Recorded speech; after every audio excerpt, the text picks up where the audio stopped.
Hi everybody, I'm just going to do a little short video for you, something I've discovered on my daughter's Mini 1D, which I'm sure will help an awful lot of you, given the pain I've been through today with it. So,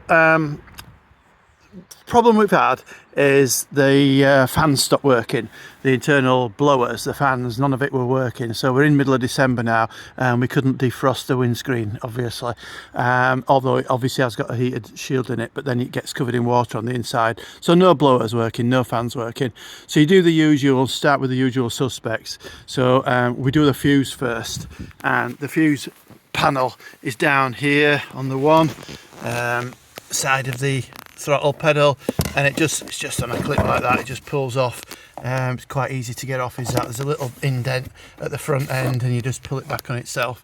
On the inside, you get a good map of the fuses, and you can see there fuse 48 is the fan, and fuse 48 is down in here, and it's a big one, as you can imagine, blowing a fan. It's one of those 30s down at the front, down at the bottom down here. So in fact it's the second one up, but you can read it from there, fuse number 48. So that's the fuse board. So check that first. It's the obvious thing to do. Most likely won't be that though, but check it anyway. It's quick and easy to do.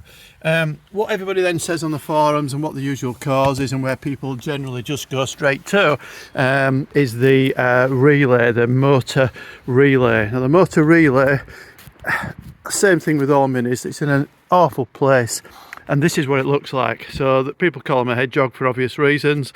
This is it, and them's the numbers that you might need to get. I nipped down to my local U-Pull-It and grabbed this for £6, and then I banged it in. Well, I didn't just bang it in, did I, because it's in a sort of a place. Whip out these two 6mm bolts, pull this slightly towards you, and then backwards. That's the movement, because it's all jammed in up under here, under the carpet and the bulkhead, what have you. But it slides back on itself this direction, and then you get it out. And then have another look at another YouTube video, because there's a guy on there who's pretty good, and it tells you how to get the plug off the back, and then actually how to get the hedgehog out, and finding the tab on it with your thumb, and then pushing it slightly upwards and then pulling it out. It does actually come out. Probably took me no more than 15 minutes, to be fair. Now obviously that all done didn't cure the problem, so we still got no fans. Then I started reading on the forums, and this genius came up with this idea, and this way he fixes literally 9 out of 10 of these. The motor is behind here, the fan blower is behind all this lot. You have to take the console out, you have to take the full dash out, everything. However, I then found out that my daughter's been on holiday for 3 weeks, and this had been stood on the drive for 3 weeks. Nothing wrong with the fan before she went on holiday. So it's just sticking is what we think now. So what to do? This under here, passenger footwell again. See this flappy bit here? That's the pollen filter, and it just clips on behind these two. Whoa! And these two tabs here. So you need a little screwdriver up the back of one of these, just lever it forward a bit. You can just almost make out the catch that it fastens onto up there. And it's simple, both ends.